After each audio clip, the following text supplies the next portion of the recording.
Good afternoon. It is Wednesday, the 16th of July at 1:02 p.m. I am the Wolfman. I have just gotten back from my walk. And as you can see, I am sweaty because I live in Florida.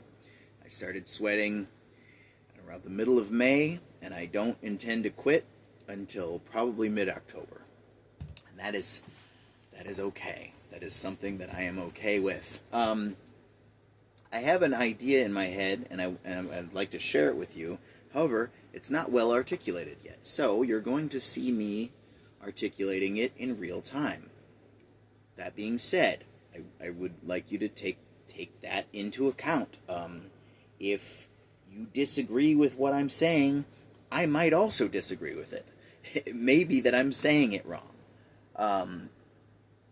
As one of my favorite sayings, the truth is like the invisible man, and the words are like the paint that we splash on the invisible man in hopes that the other person that we're talking to will eventually be able to see what we see. So, I want to talk about hope. I feel like the word expectations in this conversation might be somewhat synonymous with hope. Hope, I've got puzzle pieces, right? I'm trying to put this idea together. One of the puzzle pieces is hope, one of them is expectations, one of them is peace, and one of them is suffering. So I think that hope, at least the thing that I'm calling hope, which might be better called expectations, is a necessary component of a certain type of suffering, disappointment. And maybe all suffering, but certainly the kind of suffering that is called disappointment. And so there's a difference between what we generally call hopelessness and the actual absence of hope. Because when something is not the way that I want it to be, and I have some hope that it can become the way that I want it to be at some point, this is a barrier to acceptance. And so as long as I continue to hope that things will get better, I'm never at peace, because I'm always hoping that things will get better. And then when somebody that I know is a certain way behaves the way that they always behave, my hopes are dashed and I suffer. But I don't give up hope. I continue to hope that they will change. And there's a level of expectation in it, I think. Otherwise, I wouldn't be able to feel disappointment. If I was 100% certain that person X, and I'll be honest with you, I am thinking of a very, very specific person right now, but I'm never going to say who it is, and I will hopefully forget who it is at some point, so don't bother asking me, because I'm not going to say who it is, because I don't think it is necessary or helpful to call this person out. I don't think that that's the point. I think I deal with people, and the way I deal with them, the way I do business, is by looking around and seeing what I see and then reporting on it truthfully to the best of my ability. Now, some other people,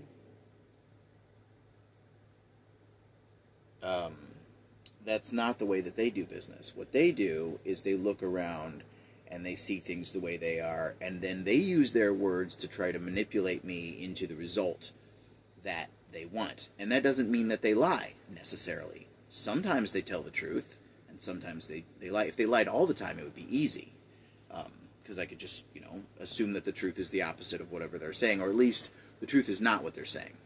But the problem is sometimes they tell the truth.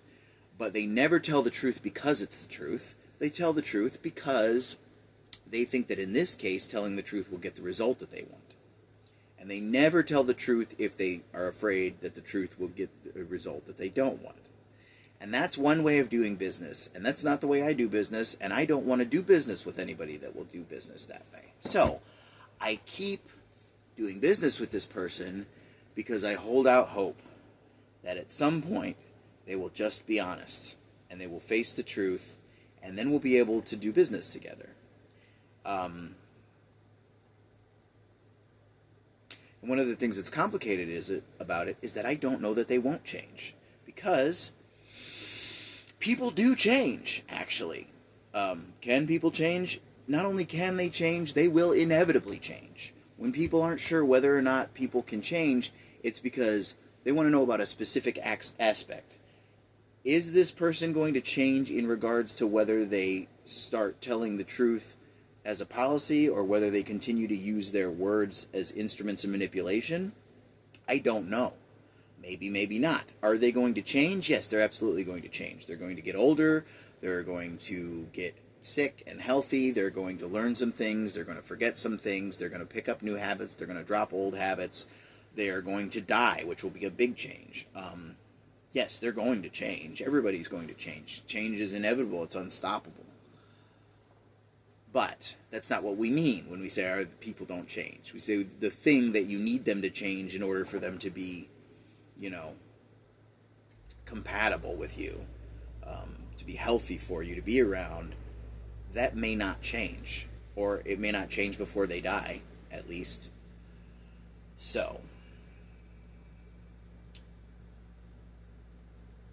it would be easy if I could be 100% certain that they won't change. Then I could just write them off. But they're a skilled manipulator, and so they will give me little bits, and I don't know if they know what they're doing.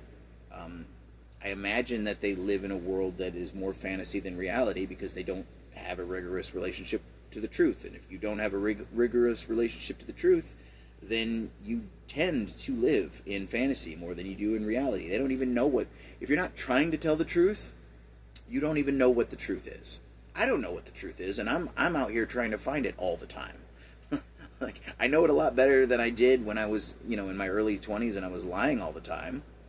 But even with my rigorous pursuit of truth and my rigorous telling of truth, I still am wrong a lot of the times, am incorrect, am deceived. Okay? So, if I was out there just lying all the time, or when I was out there just lying all the time, I couldn't have even pointed at the truth if I wanted to. It was a whole thing at the beginning. But that's not what I'm here to talk about. My point... So I say to myself, how do I let go of the hope that they will change without attaching myself to the equal and opposite idea that they will not change? Because I also don't know that they won't change. So, it's difficult. But the truth is, I don't know. But I give up any hope that they will change, any expectation that they will change, without suddenly having an expectation that they will not change. So, I no longer have an expectation that they will change. I no longer have an expectation that they will not change. However, and this is an attempt. I'm not saying that I'm succeeding at this. This is my attempt. This is my intention. The next time, if it happens again, then the next time that they do behavior X that they always do, I will know that I succeeded in giving up hope by the fact that I am no longer disappointed or surprised or disgusted. I will go, oh, there's person X doing behavior X. That is not surprising, and I can be at peace. I don't have to suffer because they did this. They did it. Of course they did it. They always do it. We've done it many times before. I don't know why I was surprised about it for decades, but I'm no longer surprised about it. And in a sense, that is giving up hope. And I do think, in another sense, there is hope. There's lots of hope for me in my life. There's hope that I will come to peace with the situation. There is hope that I will continue to grow. There is hope that I will meet people who can fill the need in my life that I had wished for all those years that this person would fill. I have lots of hope in one sense, but in another sense, I'm giving up any hope that things will be different than they are. In the future, sure, but the past is done. It's over. It's written. The present is mostly the result of the past. So the present is mostly written. Like most of what's going around. Yes, I can change the things that are here in the present, but I can't make them not be here in the first place. Like I can shut this recording off, but I'm recording right now. I can't change, even if I shut the recording off, it's too late. Like, it's already become the past by the time I make the change in the present. So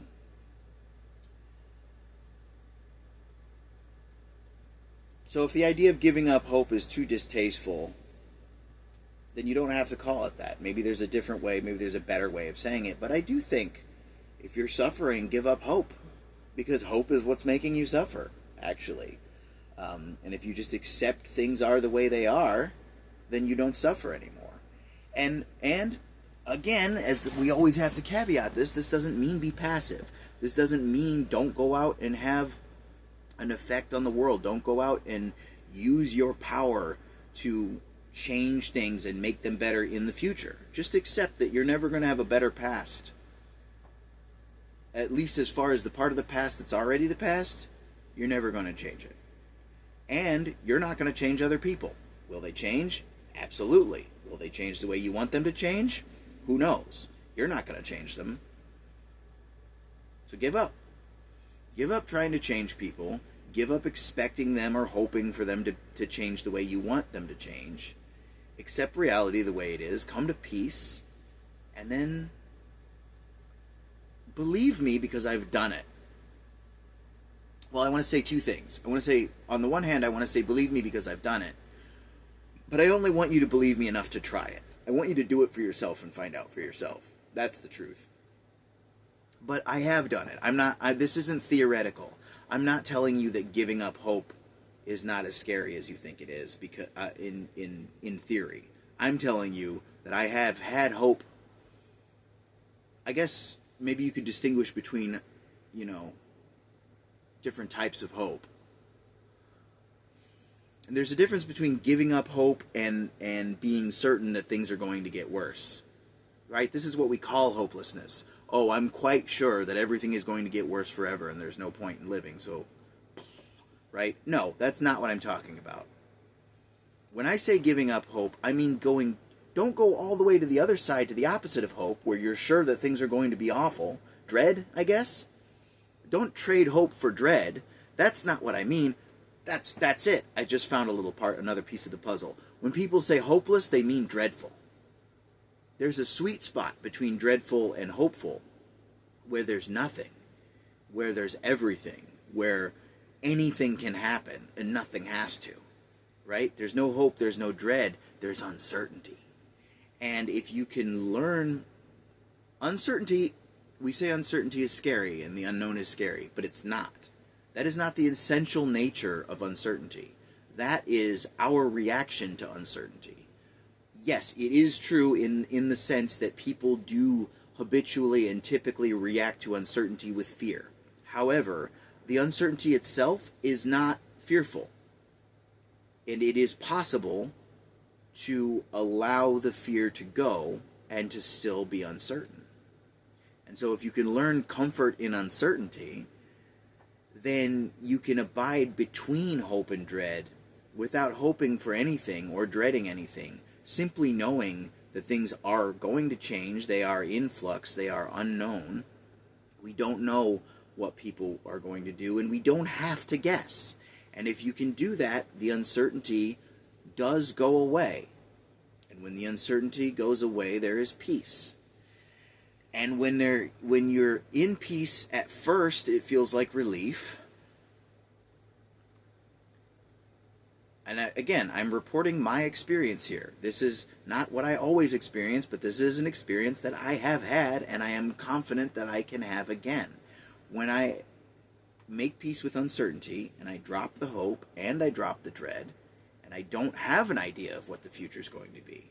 It's uncertain, isn't it? We don't know. Then I come to peace. And peace isn't actually a feeling. Peace is a state of being, and there are feelings that happen within the peace, and usually the first thing that I feel is relief. And it might be sadness. It might be some kind of a tired sadness, right? So if I was hoping for something and I'm letting go of that and accepting that it's unknown, there might be a tired sadness type of feeling. Or if I'm dreading something, there might be relief. But eventually, the tired sadness or disappointment, you could call it. I think disappointment is what I'm calling tired sadness. So eventually, the disappointment of losing hope or the relief of losing dread goes away, and you're just in peace. And if you're in peace long enough, you accumulate energy, because that's what we do. We accumulate and dissipate energy. And when you're in peace, you're not dissipating any energy. And when you are in peace and you accumulate energy, emotional energy, and you don't have a narrative that goes, oh, well, the future is going to go this way or that way, then that energy is just pure joy. That's all it is. It doesn't become hope. It doesn't become fear. It doesn't become dread. It doesn't become any of the many specific, interesting, these aren't necessarily bad things. They're just more complex. Love and joy and peace are pretty simple at this level. There's a thing, I probably shouldn't have said love, because the word love means different things to different people. But the kind of love that is interchangeable with joy, the kind of love when you walk outside and you love the universe, that's the same thing as joy. And that is a very simple feeling. It's not dependent. It's not complicated. There's not a whole lot of because to it. Like, why are you happy? This is the dumbest question. I'm happy because I'm not thinking about why, the why of anything, let alone the why of happiness.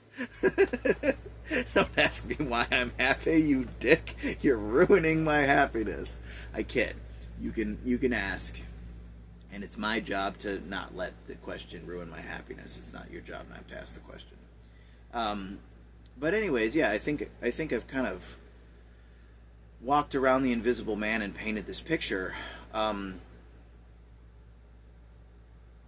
Yeah, so when you're...